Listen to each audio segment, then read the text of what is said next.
하나님의 말씀은 베드로전서 1장입니다. 신약성경 베드로전서 1장 1절부터 12절 말씀인데요, 제가 가진 성경 신약 377면에 나와 있습니다. 제가 먼저 읽겠습니다. 예수 그리스도의 사도 베드로는 본도, 갈라디아, 갑바도기아, 아시아와 비두니아에 흩어진 나그네, 곧 하나님 아버지의 미리 하심을 따라 성령이 거룩하게 하심으로 순종함과 예수 그리스도의 핏부림을 얻기 위하여 택하심을 받은 자들에게 편지하노니 은혜와 평강이 너희에게 더욱 많을지어다. 우리 주 예수 그리스도의 아버지 하나님을 찬송하리로다. 그의 많으신 긍휼대로 예수 그리스도를 죽은 자 가운데서 부활하게 하심으로 말미암아 우리를 거듭나게 하사 산 소망이 있게 하시며 썩지 않고 더럽지 않고 쇠하지 아니하는 유업을 있게 하시나니 곧 너희를 위하여 하늘에 간직하신 것이라. 너희는 말세에 나타내기로 예비하신 구원을 얻기 위하여 믿음으로 말미암아 하나님의 능력으로 보호하심을 받았느니라. 그러므로 너희가 이제 여러 가지 시험으로 말미암아 잠깐 근심하게 되지 않을 수 없으나 오히려 크게 기뻐하는도다. 너희 믿음의 확실함은 불로 연단하여도 없어질 금보다 더 귀하여 예수 그리스도께서 나타나실 때에 칭찬과 영광과 존귀를 얻게 할 것이니라. 예수를 너희가 보지 못하였으나 사랑하는도다. 이제도 보지 못하나 믿고 말할 수 없는 영광스러운 즐거움으로 기뻐하니 믿음의 결국 곧 영원의 구원을 받음이라. 이 구원에 대하여는 너희에게 임할 은혜를 예언하던 선지자들이 연구하고 부지런히 살펴서 자기 속에 계신 그리스도의 영이 그 받으실 고난과 후에 받으실 영광을 미리 증언하여 누구를 또는 어떠한 때를 지시하시는지 항고하니라. 이 섬긴 바가 자기를 위한 것이 아니요 너희를 위한 것임이 계시로 알게 되었으니 이것은 하늘로부터 보내신 성령을 힘입어 복음을 전하는 자들로 이제 너희에게 알린 것이요 천사들도 살펴보기를 원하는 것이니라. 아멘. 영원한 영광 잠깐 고난, 영원한 영광 잠깐 고난, 내일부터 특세 주제입니다. 근데 오늘 특세 주일이기 때문에 오늘부터 베드로전서 말씀을 살펴보도록 하겠습니다. 많은 사람들에게 선택하는 시기가 있습니다. 아주 중요한 시기가 있습니다. 아마 여러분들 삶에서도 이미 그러한 삶을 경험하신 분도 있을 것입니다. 제 나이 40살 때, 지금으로부터 13년 전입니다. 40살 때 제가 또 하나의 중요한 결정을 해야만 했습니다. 그것은 바로 미국 뉴욕에서 청빙을 받아 그곳에서 이민 목회를 하느냐, 아니면 계속해서 교회를 한국에서 사역하느냐. 남자 나이 40살 되면서 참 많은 생각을 하게 되었습니다. 그때 이민교회를 제가 직접 방문하게 됐는데, 그 뉴욕에 있는 청빙할 교회를 먼저 간 게 아니라 LA에 있는 지인 목사님의 교회를 먼저 갔습니다. 그 이유는 바로 좀 물어보기 위함입니다. 이민교회는 어떤지 제가 너무나 모르니 좀 물어보려고 했습니다. 근데 찾아가서 이민교회 이렇게 물어보고 몇 시간 대화하다가 목사님의 결론은 뭐냐면 오시면 안 됩니다. 목사님 오시면 안 됩니다. 한국의 문화와 미국의 문화는 너무나 다르다는 것입니다. 13년 전에 이민 목회는 너무나 힘들다라는 것입니다. 문화 차이가 심하다는 것입니다. 그 문화 차이를 얘기하면서 한 예화를 말씀해 주셨는데요, 그 예화가 뭐냐면 한 코끼리가 있었습니다. 코끼리가 있었는데 주인이 그 코끼리를 훈련하고 많은 사람들이 구경하러 왔는데 주인이 하나의 내기를 걸었습니다. 이 코끼리에게 눈물을 흘리게 하는 사람에게 큰 상을 주겠습니다 하니까 많은 사람들이 코끼리를 막 울리려고 도전했습니다. 근데 많은 사람들이 실패했습니다. 오랜 시간이 지나자 한 노신사가 조용히 나오는 거예요. 조용히 나와 코끼리 귀에다가 속삭입니다. 그때 코끼리가 눈물을 흘립니다. 울었다는 것입니다. 그래서 많은 사람들이 와, 무슨 얘기를 했는지 궁금해서 물어봤는데 그 노신사가 이렇게 대답했습니다. 저는 목사입니다. 이민교회에서 목회를 하는데 그게 얼마나 어려운지 코끼리 귀에 대고 내가 이민 목회의 어려움을 얘기했더니 그 코끼리가 눈물을 흘리더라는 것입니다.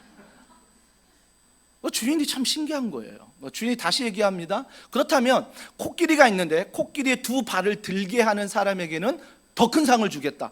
그러니까 많은 사람도 또 도전을 합니다. 근데 코끼리가 절대 두 발을 들지 않습니다. 근데 또 노신사가 시간이 지난 다음에 그 코끼리에게 다가가 또 속삭였습니다. 그랬더니 갑자기 코끼리가 두 발을 들더라는 것입니다. 그러니까 다들 또 궁금하죠. 대체 뭐라고 하셨길래 이번에 코끼리가 두 발을 들었습니까? 너 두 발 들지 않으면 이민 목회한다 라고 이야기했더니 코끼리가 바로 그냥 두 발을 들었다는 것입니다. 어떤 분은 아멘하는 분이 있습니다. 그분들은 돌봐줘야 됩니다. 이거는 그냥 유머입니다. 그냥 얘기입니다. 근데 그 유머가 내 마음에 와닿는 이유가 있더라고요. 그게 뭐냐면 참 힘들구나. 참 힘들구나. 어떻게 목회만 힘들겠습니까? 한 주간을 살아갈 때 직장, 가정, 자녀 양육하는 것, 부부가 서로 살아가는 것, 그럼 교회는 쉽습니까? 교회 안에서 조용히 교회 다니려고 했는데 막 훈련하라고 그러지. 작은 교회 다락방 가면 나와 다른 사람 천지지. 그러다 보면 어때요? 내 삶에 있어 고난이 있고 고통이 있고 아픔이 있고 낙심이 있고 근심이 있고 눈물이 있다라는 것입니다. 어찌 목회자의 눈물만 있겠습니까? 우리 모두가 그 눈물을 한 주간 흘리시면서 이 자리에 오지 않았습니까?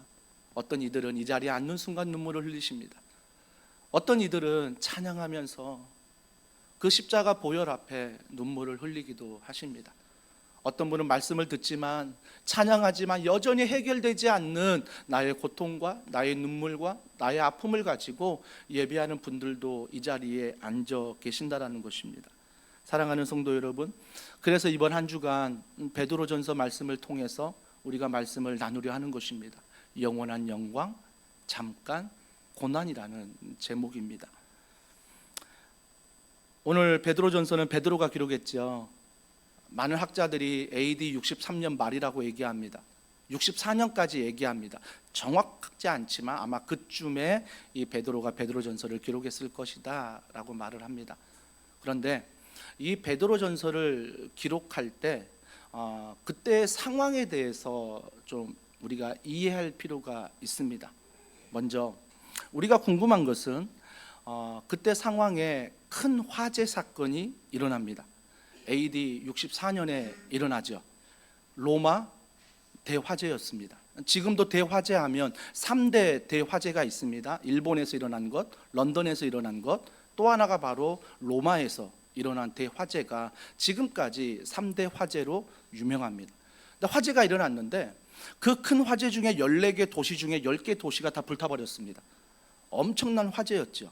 백성들의 눈물입니다. 백성들의 고난입니다. 근데 그때 어떤 소문이 도냐면 이 화재의 진범이 누구냐면 황제 네로다라는 설이 돌기 시작합니다. 소문이 나기 시작했어요. 왜 그러냐면 황제 네로가 그때는 사이코였거든요. 완전히 근친상간부터 비롯해서 엄청난 일들을 저질렀던 네로 황제였습니다. 그러면서 그가 예술가적인 시를 이렇게 쓰기도 했는데 시상이 떠오르지 않아서 불을 질러서 그 시상을 떠오르게 했다라고 하는 설이 있다라는 것입니다.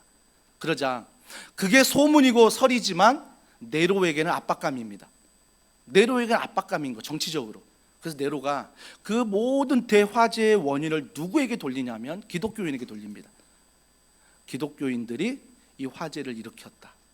그때 많은 사람들이 공감대를 가지고 기독교인들이 화재의 범인을 알고 기독교인을 핍박하기 시작합니다.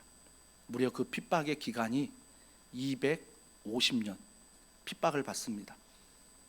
AD 313년에 콘스탄티노플 황제를 통해서 칙령이 내리기 전까지 250년 동안 기독교가 핍박을 받습니다. 어떤 핍박이었습니까? 우리가 로마에 가면 콜로세움 와 웅장하고 좋다 구경은 하지만 그 원형 경기장에서 기독교인들이 순교하였습니다. 어떤 순교였습니까? 기독교인들을 잡아다가 짐승의 가죽을 벗겨 그 사람들이 기독교인들에게 짐승의 가죽을 씌웁니다. 그리고 원형 경기장에 풀어놓지요.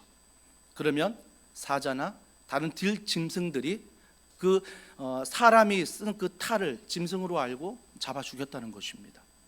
또 어떤 고난을 받았습니까? 십자가 처형할 때 산채로 불에 태웁니다. 그래서 어두운 곳에 그 시신이 불에 타면서 불을 밝힐 정도로 그들을 죽였다는 것입니다. 우리가 번지점프 아시지요? 높은 곳에 올라가 그 사람을 묶어서 밖으로 밀어버립니다.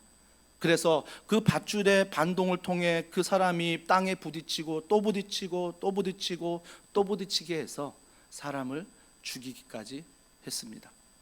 무려 250년 동안 이런 박해와 이런 핍박 속에서 기독교인들이 신앙생활을 했다라는 것입니다. 이번 한 주간 돌아보면 우리는 동일한 문화와 상황과 박해는 아닙니다. 하지만 어떤 분에게는 직장에서, 가정에서, 내 삶에 있어서 정말 다른 들짐승에게 물리는 것처럼 고통스러운 분들이 있습니다. 어떤 분들은 정말 낭떠러지에 서 있는데 누군가 밀어서 그 낭떠러지에 떨어지는 그런 아픔과 그런 고통과 그런 슬픔을 경험하는 분들도 계십니다. 그런 분들을 향해 사도 베드로가 오늘 이 말씀을 기록한 것입니다. 고난 가운데 어떻게 살아갈까? 고난 가운데 어떻게 살면 승리할 수 있을까? 이 말씀을 지금 우리 교회 안에 던지고 있다라는 것입니다. 사랑하는 성도 여러분, 먼저 우리가 기억해야 될 것은 하나님의 비전인데요. 자, 1절을 보십시오. 1절은 이렇게 시작합니다. 예수 그리스도의 사도 베드로는 본도, 갈라디아, 갑바도기아, 아시아와 비두니아에 흩어진 나그네라고 말합니다. 여러분, 좀 생소한 지명이 나오는데요. 이 지명은 오늘날로 말하면 튀르키예입니다. 터키 지역입니다. 터키 지역에 그 당시에 이 터키 지역 튀르키예를 아시아 지역이라고 얘기했던 거죠. 여러분, 사도 바울이 복음을 전할 때 이 튀르키예 터키 지역의 아시아의 본도와 갈라디아와 갑보데기아와 그런 아시아 비두니아에 갈 때 어떤 일이 벌어졌습니까? 사도행전 통해서 우리가 살펴봤죠. 부흥이 일어났습니다. 정말 예수를 믿는 많은 사람들이 일어났다라는 것입니다. 잘 나가고 있었습니다. 잘 나가고 있었습니다.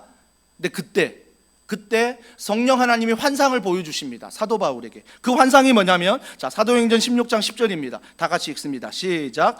바울이 그 환상을 보았을 때 우리가 곧 마게도냐로 떠나기를 힘쓰니 이는 하나님이 저 사람들에게 복음을 전하라고 우리를 부리신 줄로 인정함이라. 바울이 환상을 보는데 아시아를 가지 말라라는 것입니다. 성령 하나님이 더 이상 터키 지역에 가지 말라. 어디로 가라고 합니까? 마게도냐 지역으로 가라고 말합니다. 오늘날로 말하면 마게도냐 유럽입니다. 그리스, 이탈리아, 로마 그쪽입니다. 그쪽으로 가라고 말합니다. 그쪽으로 가라고. 여러분, 생각해 보십시오. 나의 생각은 성공하는 곳에, 인정받는 곳에, 칭찬받는 곳에, 부흥하는 곳에 가려고 합니다. 그러나 성령 하나님은 다른 마음을 가지고 있고 다른 뜻을 가지고 있어서 아시아가 아니라 유럽으로 가기를 원하신다라는 것입니다. 지난주 제가 말씀을 전할 때 제목 기억하십니까? 인생의 주어는 내가 아니라 하나님이다. 여러분, 정말 그렇게 사셨습니까? 한 주간 그 말씀을 듣고 내 인생의 주어가 내가 아니라 하나님으로 사셨습니까? 그렇다면 이 시간 우리가 한번 나눠봅시다. 옆 사람과 나눠볼 때 만약에 인생의 주어가 내가 아니라 하나님이라면 어떤 은혜를 경험하셨습니까? 나눌 때 참 불편했을 것입니다. 참 힘들었을 것입니다. 세상 사람들은 인생의 주어가 나라고 살 때는 편한데 인생의 주어가 하나님으로 살아가니 너무나 불편한 것입니다. 직장에서 부딪히고 가정에서 부딪히고 교회 안에서도 부딪히는 인생의 주어로 하나님으로 산다는 게 너무나 힘든 상황들을 많이 경험했을 것입니다. 그런데 우리가 그럴 때마다 어떻게 베드로가 전해준 말씀 가운데 그 고난을, 그 아픔을, 그 고통을, 그 눈물을, 근심을, 염려를 하나님 말씀 안에 이길 수 있을까? 그것은 바로 하나님의 비전이라는 것입니다. 하나님의 비전은 무엇입니까? 여러분에게 주는 비전이 무엇입니까? 여러분, 우리가 이 기도 제목 카드 가지고요, 목사님이 이번 한 주간 새벽에 나와서 기도 제목 받을 거 쓰라고 그랬지. 1번, 2번, 3번 내가 이런 기도 제목이 있습니다. 이게 나의 꿈입니다. 이게 내가 하고 싶은 일입니다. 이렇게 적는 분들도 계시죠. 나쁘지 않습니다. 그런데 우리가 좀 한 가지 생각해야 될 것은 우리가 기도 제목을 적는 나의 소원과 나의 꿈과 나의 비전은 내가 생각하는 비전이 하나님의 뜻은 아니라는 것입니다. 오늘 말씀해 보십시오. 사도 바울은 자기의 비전 따라 아시아로 가고 싶지만 하나님은 하나님의 비전에 따라 유럽으로 보내십니다. 비전은 무엇입니까? 꿈은 무엇입니까? 하나님께 설득되는 것입니다. 내가 가고자 하는 길을 가는 게 아니라 하나님 말씀 앞에서, 기도 앞에서 철저히 하나님 말씀 앞에 순종하는 것입니다. 아마 여러분이 기도 제목을 적을 때 1, 2, 3번 여러분의 꿈을 적었다면 매일 가지고 나와서 기도하잖아요. 정말 기도하면 그 기도 제목이 매일매일 바뀝니다. 왜요? 말씀에 설득이 되거든요. 기도에 설득이 되거든요. 그래서 내 소원을 이루는 게 아니라 하나님의 말씀과 기도 앞에 설득되는 게 나의 꿈이 되는 거죠. 나의 비전이 되는 거죠. 이것이 바로 고난을 이기는 힘이라는 것입니다.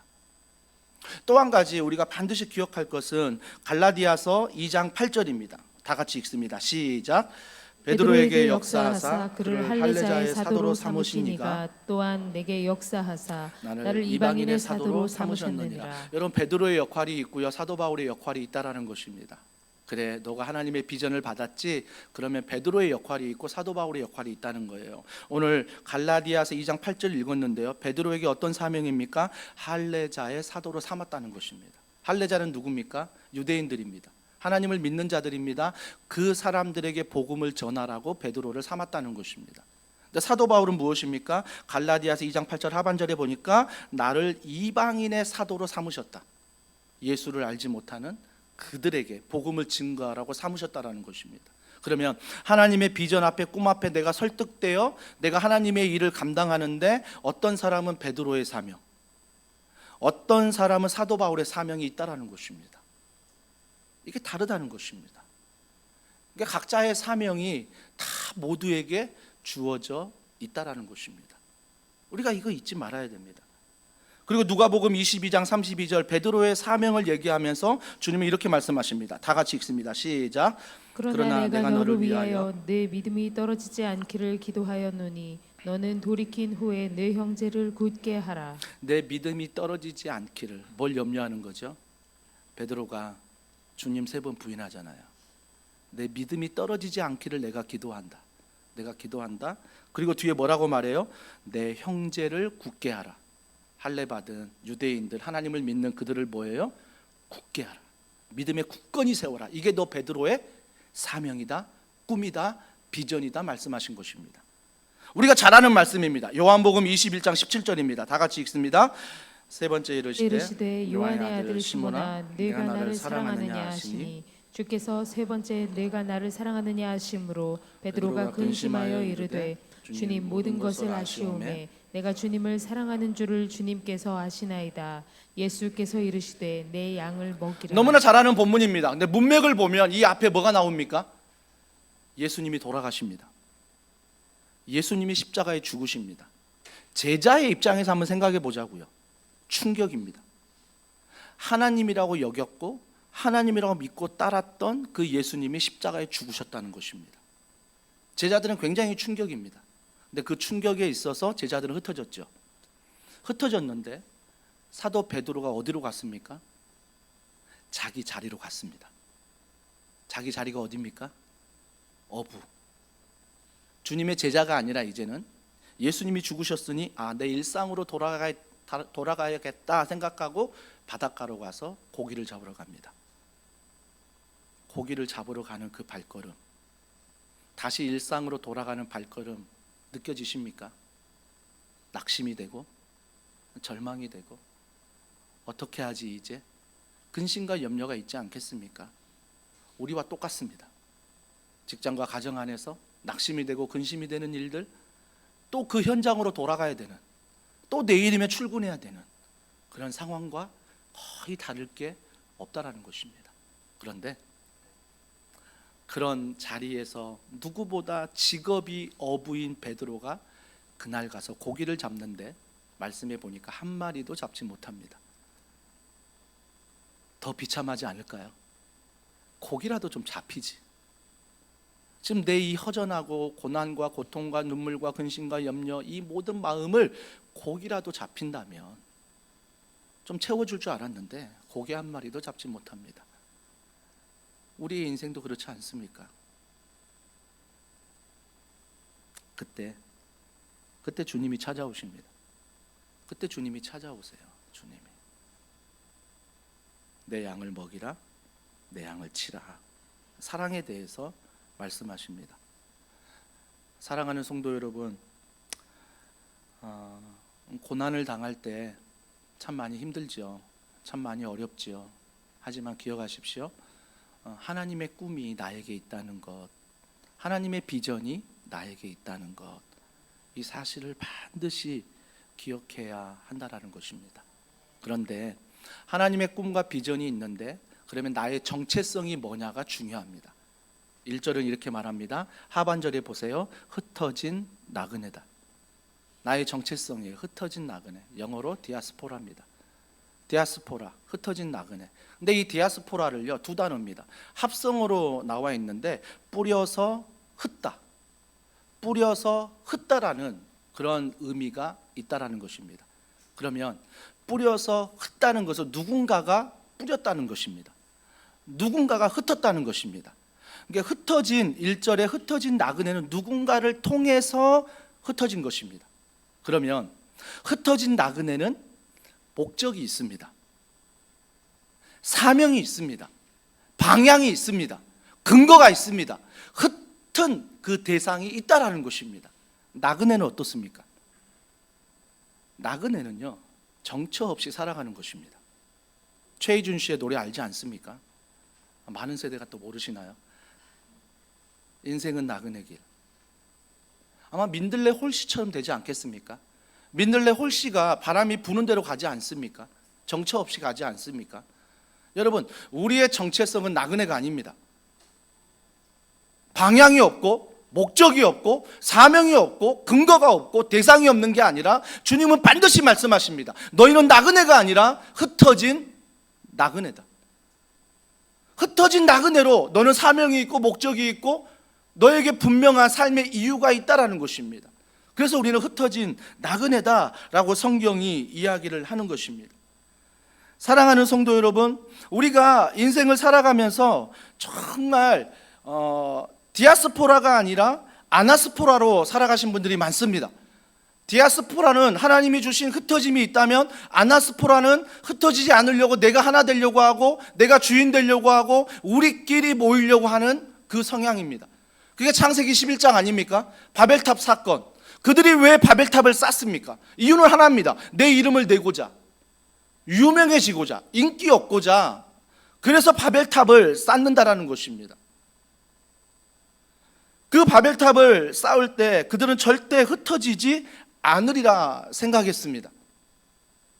하지만 여러분, 우리가 주변에서 보시잖아요. 또 내가 경험해 봤잖아요. 내가 자꾸 움켜쥐면 움켜질수록, 내가 자꾸 인생의 주인 되면 주인 될수록, 내가 인기를 얻으면 얻을수록 남들은 부러워할지 모르지만 나는 알고 있습니다. 그게 얼마나 비참한지.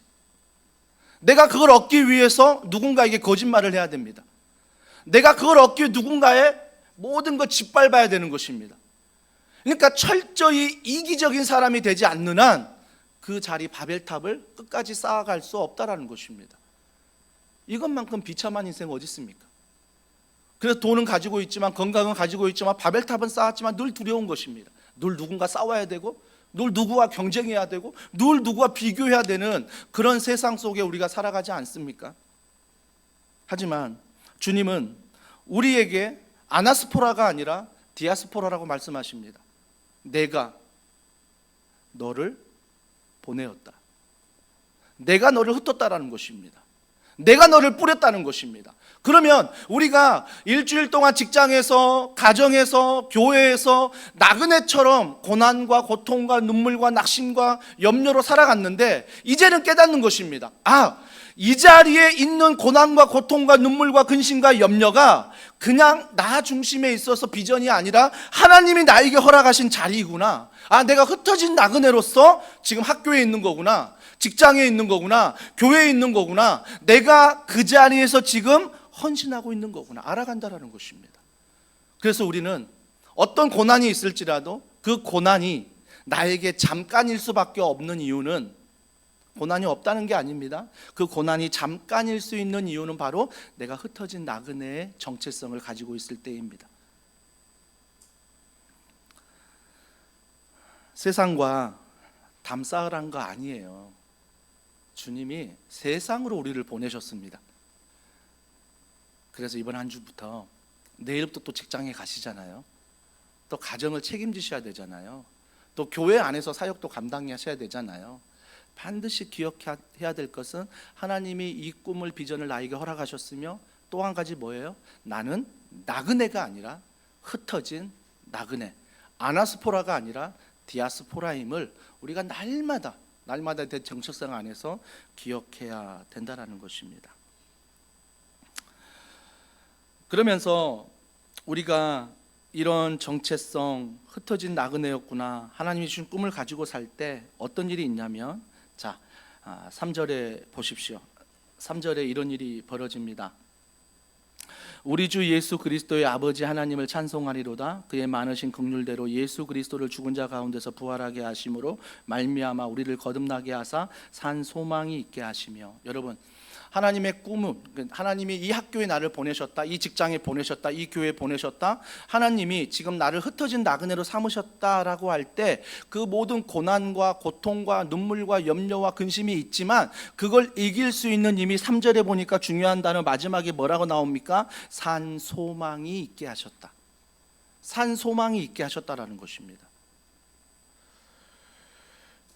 여러분, 여기서 소망이라고 얘기하는 건 무엇이냐면, 오늘 본문 6절에 보십시오. 그러므로 너희가 이제 여러 가지 시험으로 말미암아 잠깐 근심하게 되지 않을 수 없으나 오히려 크게 기뻐하는도다. 근심이 있는데 기뻐한대요. 8절에 보세요. 예수를 너희가 보지 못하였으나 사랑하는도다. 이제도 보지 못하나 믿고 말할 수 없는 영광스러운 즐거움으로 기뻐하나니. 예수도 보이지 않는데 그 고난 가운데 내가 뭐하고 있다고요? 즐거움으로 기뻐하고 있다라는 것입니다. 여러분, 이게 바로 뭐라고 말합니까? 신비입니다. 기독교는 신비인 거예요. 우리가 하나님을 만났을 때 그 간증을 하지만 그 간증 안에 내 지혜와 내 지식과 내 언변으로 다 말할 수가 없습니다. 이건 신비인 것입니다. 신비인 거죠. 아니, 고난이 있는데 어떻게 기뻐할 수 있지? 고난이 있는데 어떻게 찬송할 수 있지? 성경은 말합니다. 그럴 수 있다라는 것입니다. 그러면서 그 이유가 바로 3절에 너희가 하나님의 꿈을 가지고 흩어진 나그네로 살면 산 소망이 있다라는 것입니다. 산 소망, 살아있는 소망을 말하죠. 살아있는 소망. 사랑하는 성도 여러분, 살아있는 소망을 말할 때 4절에 보세요. 그건 썩지 않는다, 더럽히지 않는다, 쇠하지 않는다, 오히려 유업을 있게 하신다. 하나님의 자녀인 유업을 있게 하신다라는 것입니다. 세상의 것들은요, 썩고요, 더럽고요, 쇠하지 아니한 거 없으면 다 사라집니다. 뭔가 쥔 것 같지만 세상의 것들은 내가 또 어느 순간 다 빼앗기기도 합니다. 하지만 4절에 말했듯이 유업은 여전히 있게 하시며 함께 하신다고 성경이 이야기하고 있습니다. 또한 7절에 보십시오. 너희 믿음의 확실함은 불로 연단하여도 없어질 금보다 더 귀하여 예수 그리스도께서 나타나실 때 칭찬과 영광과 존귀를 얻게 할 것이니라. 그 고난, 그 어려움이 있지만 주님이 믿음 안에 걸어가면 반드시 칭찬과 영광과 존귀를 얻게 하신다고 말씀하십니다. 하나님의 꿈으로, 흩어진 나그네로 산 소망을 가지고 살아가는 그에게, 산 소망은 살아있는 소망이라고 말씀드렸습니다. 좀 더 쉽게 이해를 하자면요, 그 당시에 헬란 문화에서도 소망을 많이 이야기했습니다. 철학자들이 소망을 참 많이 이야기했습니다. 그런데 그들이 말하는 소망과 성경에 기록된 산 소망의 차이점이 있습니다. 그들의 말하는 소망은 무엇입니까? 심리학이에요. 어떤 심리학입니까? 아침에 일어나자마자 거울을 보고 넌 잘할 수 있어, 넌 잘할 수, 100번 외쳐라. 넌 잘할 수 있다, 넌 잘할 수 있다, 넌 잘할 수 있다, 난 잘생겼다, 나는 뭐 어떻다, 오늘 일은 잘 될 거야. 자꾸 이런 식으로 최면을 걸고 주문하라는 것입니다. 그러니까 철저히 세상이 말하는 소망은 심리학이며 철저히 말하는 소망은 무엇입니까? 나 자신이에요. 나 자신이 무너지면 뭐예요? 인생은 끝난 거죠. 그래서 소중한 목숨을 끊어버리지 않습니까? 그런데 산 소망은 무엇입니까? 산 소망이 어떤 소망이에요? 좀 더 쉽게 설명해 볼까요? 우리가 사순절 기간을 지난다고 말합니다. 그게 바로 고난주간을 얘기하는 거죠. 고난주간이 거의 사순절을 지키는 교회마다 40일을 지킵니다. 그러니까 고난주간은 40일인 거예요. 그럼 40일 동안 뭐 하는 거예요? 십자가를 묵상하고 고난을 묵상하고 은혜를 묵상하고 그 놀라운 죄사함을 묵상하는 게 40일입니다. 어떤 교수님은 여기에 대해서 이렇게 말씀하십니다. 40대 1로 신앙생활하지 마라. 그 책을 읽어보면서 느꼈습니다. 고난주간은 40일인데 일은 무엇입니까? 부활주일이라는 것입니다. 부활주일은 하루입니다. 그러니까 40일 동안 고난과 십자가를 묵상하며 단 하루 부활, 소망, 그것도 산 소망을 묵상한다라는 것입니다. 그렇다고 해서 제가 십자가를 묵상하는 게 필요 없다라고 말씀드리는 거 아닙니다. 우리가 한 가지 알아야 될 것은 십자가를 묵상하며 40일을 보내며 그 고난 가운데, 근심 가운데, 염려 가운데 하나님의 은혜를 기억하며 내가 그 안에 힘을 얻고 위로를 얻고 죄사함을 받았다는 그 믿음을 가지고 우리가 다시 회복하며 힘을 내는 것처럼 부활주일 마찬가지 그 40일의 무게를 가지고 하루를 견디라는 것입니다. 이게 바로 40대 1 아니겠습니까? 근데 많은 사람들이 십자가 고난은 잘 묵상하는데, 죄사함의 은혜는 선포하는데 거기까지인 것입니다. 부활이 없습니다. 산 소망이 없다라는 것입니다. 그 고난 앞에 다시 살아나신 예수 그리스도, 다시 모든 걸 이겨내신 그리스도, 이게 없다라는 것입니다. 이 말씀을 묵상하면서 지난주 막 후회가 드는 거예요. 지난주 우리 순장 파송하지 않았습니까? 십자가 목걸이 걸어드렸잖아요. 그러면서 계란 목걸이 걸어드렸어야 되는데, 그럼 인간적인 후회가 막 드는 것입니다. 이건 인간적인 후회입니다. 그게 하고 싶었다가 아니라 인간적인 후회, 그냥 한번 스쳐 지나가는 생각입니다. 십자가를 건들, 계란을 건들, 우리가 십자가 40일 동안 정말 주님의 은혜를 묵상하고 사랑을 묵상하고 죄사함에 감사하며 구원받음에 감사했다면 그 모든 고난 앞에 기쁨으로 부활주일 산 소망을 가지고 우리는 또한 살아가야 되는 것입니다. 그래서 40일의 무게와 일의 무게는 똑같다라는 것입니다. 균형을 이룬다는 것입니다. 균형을. 사랑하는 성도 여러분, 그래서 이 산 소망을 가진 자는 4절에 말하죠. 썩지 아니할 것, 그 다음에 더러운 것, 쇠하지 아니한 것 절대 취하지 않는다. 제가 말씀드리는 것은 그게 필요 없다라고 말씀드리는 거 아닙니다. 돈 필요 없다? 건강 필요 없다? 무조건 십자가 부활이다, 이걸 말씀드리는 게 아니에요. 십자가 부활이 나에게 산 소망이 될 때 우선순위가 바뀐다라는 거죠. 내가 돈을 버는 이유가 바뀌고요, 내가 건강해야만 되는 이유가 바뀌고요, 내가 이 교회를 목회해야 되는 이유가 바뀌는 것입니다. 바뀌는 거예요. 왜요? 예수 그리스도의 십자가 은혜로, 예수 그리스도의 부활의 은혜로 내가 오늘도 목회하고요, 내가 오늘도 설교하고요, 내가 오늘도 찬양하는 것입니다. 내가 오늘도 헌신하고 예배드리고 또 직장으로 월요일날 이 놀라운 산소망을 가지고 나아가는 것입니다. 그럴 때 우리는 나그네가 아니라, 기억하십시오, 흩어진 나그네입니다. 하나님의 꿈을 가진, 하나님의 산소망을 가진 우리는 흩어진 나그네의 정체성을 가지고 살아간다는 것입니다. 시편 42편 5절에 너는 하나님께 소망을 두라라고 말씀하십니다. 하나님께 소망을 두라. 여러분, 베드로전서 1장 21절, 시트지는 없습니다.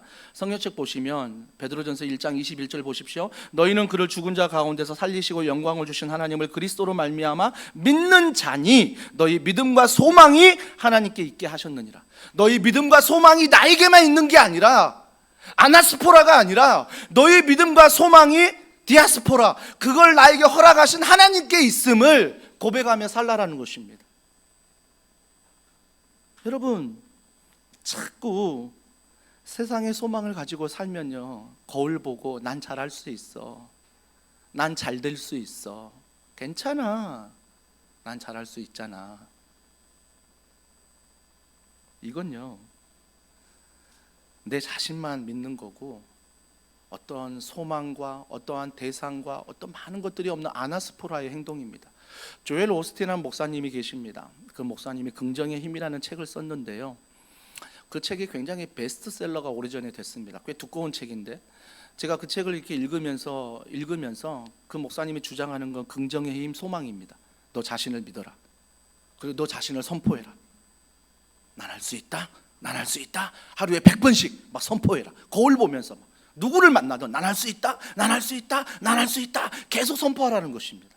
책을 읽는데 그 두꺼운 책에 한 번도 안 나오는 게 뭔지 아십니까? 목사인데 하나님의 얘기가 안 나옵니다. 예수님의 얘기가 안 나옵니다. 하나님이 소망이시다, 예수님이 소망이시다, 이게 안 나오고요. 오로지 소망, 긍정의 힘만 얘기하고 있다는 것입니다. 저는요, 그 목사님과 그 교회를 판단하기보다 제가 그런 목회를 하지 않기를 두려운 마음으로 목회해야 됩니다. 제가 말씀을 전하는데, 제가 훈련하고 가르치고 치유하고 전파하는데 혹시 나도 심리학에 물들지 않았을까? 난 할 수 있다?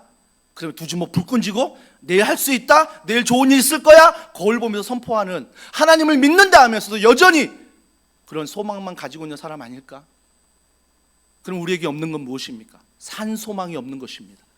예수 그리스도, 그분이 우리를 통해 십자가를 지시고 죄사하시고 우리에게 부활하여 성령 하나 선물을 보내주셔 성령이 우리로 동행하시는 그 놀라운 산 소망, 그것은 없는 것입니다. 여전히 나는 어떤 힘으로 살아가는 것입니까? 소망입니다. 아나스포라. 그래서 어떻게든 쥐고, 어떻게든 내가 복받아야 되고, 어떻게든 내가 출세해야 되고, 어떻게든 우리 가정 건드리면 안 되고, 우리 가정 손해보면 안 되고, 늘 그런 마음으로 살아간다라는 것입니다. 사랑하는 성도 여러분, 이 소망 심리학을 가장 잘 보여주는 인물이 있다면 성경의 야곱일 것입니다. 에서일 것입니다. 에서와 야곱이 형제이지만 에서와 야곱은 아버지의 복을 받기 위해서 자신들의 소망을 가지고 살았던 사람입니다. 그래서 자신의 소망을 가지고 사니까 어떻게 돼요? 에서는 동생을 죽이려 합니다. 형은 동생을 죽이려 하고 동생은 형을 속입니다. 왜? 자기의 소망만 가지고 살아가니까. 내가 아버지의 복을 받아야 되는데, 내가 아버지의 복을 받아야 되는데, 이 소망만 가지고 사니까 형을 거짓말하고 형이 동생을 죽이려고 하는 그런 모습으로 살아가는 게 야곱의 인생 아닙니까? 그런데 그런 야곱, 정말 형이 나를 죽이려 한다고 해서 그렇게 100km가 넘는 거리를 도망 얼마나 피곤했으면 그 광야 한가운데 턱 쓰러져서 잠을 자겠습니까? 그때 주님이 나타나지 않습니까? 그때 주님이 나타나 뭐라고 말씀하십니까? 창세기 28장 13절, 본즉 여호와께서 그 위에 서서 이르시되, 야곱에게 뭐라고 말합니까? 이 소망을 가진 야곱아, 산 소망을 가져라 라고 하면서 뭐라고 말씀하시냐면, 나는 여호와니 너의 조부 아브라함의 하나님이요 이삭의 하나님이라. 내가 누워있는 땅을 내가 너와 내 자손에게 주리니 내 자손이 땅의 티끌같이 되어 내가 서쪽과 동쪽과 북쪽과 남쪽으로 퍼져나갈지며 땅의 모든 족속이 너와 내 자손으로 말미암아 복을 받으리라. 내가 너와 함께 있어 내가 어디로 가든지 너를 지키며 너를 이끌어 이 땅으로 돌아오게 할지라. 내가 내게 허락한 것을 다 이루기까지 너를 떠나지 아니하라 하신지라. 이게 산 소망입니다. 소망을 가지고 형에게 죽으면 어떡하지? 형에게 거짓말 쳐서 아버지의 복을 그렇게 받아내려고 막 빠득 그렇게 살던 소망 가진 사람이 그런 주님을 찾아와서 너 소망 버려라. 그 소망이 소망이 아니라 산 소망을 붙들라는 것입니다. 하나님이, 예수님이, 성령 하나님이 내가 너에게 복을 주겠다라고 말씀하고 있다라는 것입니다. 사랑하는 성도 여러분, 그래서 우리는 기억하십시오. 디아스포라지 아나스포라가 아니라는 것입니다. 우리는 나그네가 아니라 흩어진 나그네라는 것입니다. 사명이 있고 우리를 보내신 이가 있고 우리와 함께 하신 이가 있다는 것입니다. 흩어진 나그네, 반드시 기억해야 되는 것입니다. 그렇다면 하나만 더 살펴보겠습니다. 흩어진 나그네, 이 놀라운 산 소망을 가지고 살아가는 사람에게 6절에 보세요. 기뻐하는도다. 아까 8절 읽었지요. 즐거워하는도다. 어떻게 즐거워할 수 있지? 어떻게 기뻐할 수 있지? 그 고난과 염려 가운데 지금도 머리가 아프지 않습니까? 고난과 염려만 생각하면, 직장만 생각하면 지금 해야 될 일 태산이지 않습니까? 막 일에 눌리지 않습니까? 자녀에게 눌리고, 가정에서 눌리고, 직장에서 눌리고, 교회에서 눌리고, 얼마나 눌리는 일들이 많습니까? 그런데 기쁨이 있대요. 기쁨이, 즐거움이 있대요. 여러분, 제가 올 여름에 형제 교회들 같이 강단 교류하고요, 제가 지난 8년 동안 몇 교회를 가면서 느끼는 게 있습니다. 우리 교회만 있을 때는 못 느꼈는데 다른 교회를 가면서 느꼈던 게 뭐냐면, 산 소망을 가진 교회가 어떤 교회일까를 느꼈습니다. 표정이 다릅니다. 다들 기뻐해요. 다들 즐거워해요. 저는 감사한 것은 우리 교회 세가족으로 등록하신 분의 신방 가면 늘 먼저 얘기하는 게 교회가 밝다. 교회가 참 자발적으로 뭔가 기쁘게 하는 것 같다. 이런 얘기들을 하시거든요. 그러니까 너무 그 마음이 감사한 거예요. 또 찬양할 때 보면 다들 찬양을 한다라는 것입니다. 기쁘게 목소리 높여 막 찬양한다는 것입니다. 막 찬양하는 시간에 주보 오타 찾고 막 이런 거 안 하고 찬양을 하신다는 것입니다. 찬양하는 시간에 누구 구경하는 게 아니라 내가 찬양하는 것입니다. 내가 찬양하는 거예요. 그 안에 기쁨이 있고 즐거움이 있는 것입니다. 그 안에. 여러분, 그래서 산 소망, 이 부활의 소망을 가지고 사는 사람들에게 잠깐 고난은 있습니다. 우울할 수 있고 마음 아파할 수 있고 낙심할 수 있고 근심할 수 있고, 성경은 말합니다. 산 소망이 있으면 이건 잠깐이다. 하지만 그 잠깐을 지나가면 너희가 산 소망을 붙들면 영원한 영광, 영원한 기쁨, 오늘 말했던 6절과 8절의 기쁨과 즐거움이 내 안에 있을 것이다. 신비 아닙니까? 신비. 여러분, 제가 여름에 이제 주일 설교 좀 내려놓고 좀 마음이 좀 편하잖아요. 새벽에만, 화요일 금요일만 설교하고 모든 여름 사역을 다 내려놓고 하반기 사역을 준비하고 이 특세, 이번 한 주간 말씀을 준비했습니다. 그래서 한 달 전에 말씀 본문 다 주었고 찬양 다 주었고, 그래서 이 말씀을 다 준비하면서 7, 8월을 보냈습니다. 그러면서 정말 그동안 가고 싶었던 가족 모임, 토요일 날, 이분들 다 직장 다니니까 토요일만 모이는 거예요. 그러니까 저는 토요일 날 주일 준비해야 되니까 꼼짝 못하고 가족 모임에 한 번도 가지 못했습니다. 근데 그럴 때 가족 모임 토요일 날 몇 시에 모인다 무조건 갑니다. 이제 시간 상관없으니까, 자유하니까 가가지고 이제 가족 모임을 하는데 뭐 수지에 있는 고깃집에서 고기 잔뜩 먹고요, 투썸 가서 막 같이 막 차 마시면서, 저희 장모님 계시니까 거짓말 아닙니다, 같이 막 차 마시고 근 3시간을 함께 가족들이 보냈습니다. 너무 즐겁게 보내고 이야기 나누고 함께 보냈습니다. 그런 시간을 몇 주 보냈는데 그 후에 어제였습니다. 어제 아내가 저녁에 갑자기 잠을 자기 전에 저보고 이런 얘기 했습니다. 우리 막내 조카 한 명이 있는데 그 조카가 이렇게 우리 이모, 제 아내에게 이야기했다는 것입니다. 가족 중에 가장 행복한 가정이 막내 이모부 같아. 막내 이모 같아. 아니, 집을 얻어도 나보다 더 빨리 얻었고, 차를 타도 나보다 더 좋은 차를 타고, 돈을 봐도 뭘 봐도 나보다 더 많은 것들을 가지고 있는 분들입니다. 형님도 그렇고요, 모든 처형들이 그렇습니다. 근데 그 아이가 누가 보아도 막내 이모부 가정이 가장 행복해 보여.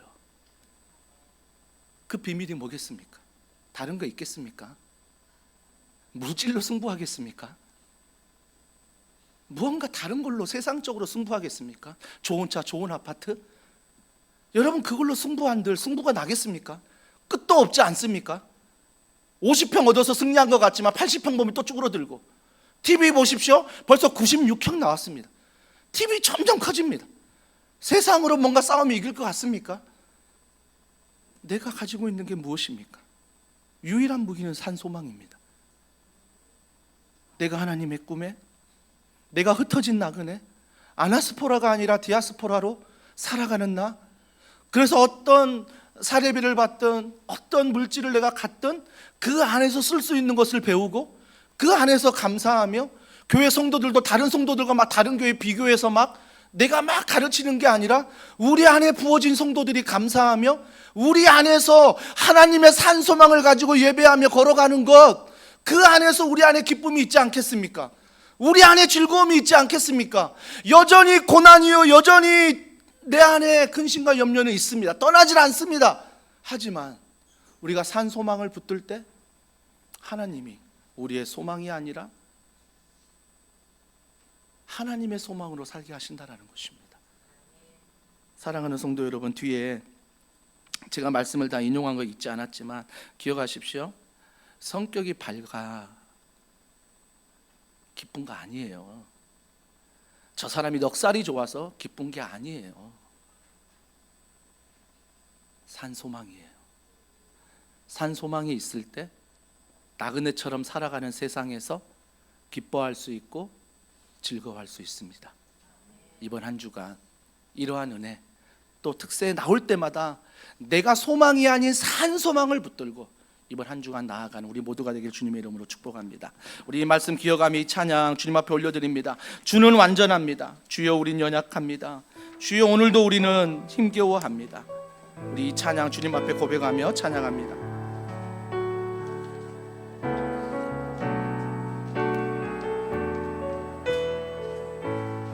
주여, 주여 우린 연약합니다.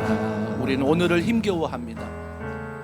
우린 오늘을 힘겨워합니다.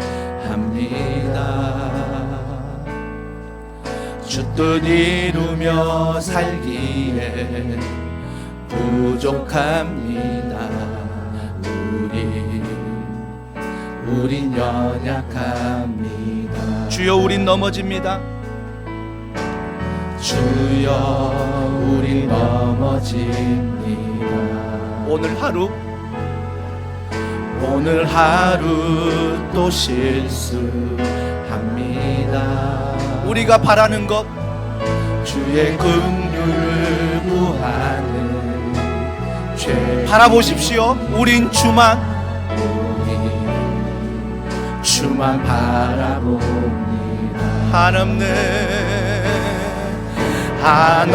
한없는 주님의 은혜 온 세상 위에 넘칩니다. 아멘. 가릴 수 없는 주여 온 땅 위에 충만한 우리 한 주간 선포합시다.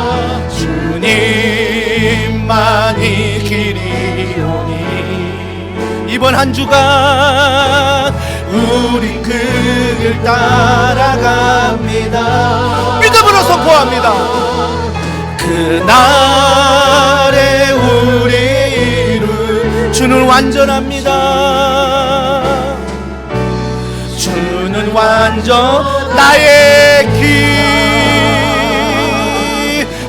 길 오직 그가 하시나니 나를 단련하신 후에 내가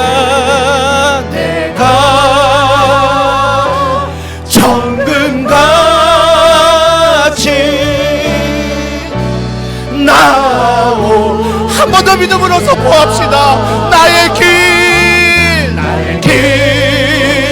오직 그가 하시나니 나를 단련하신 후에 내가 정금같이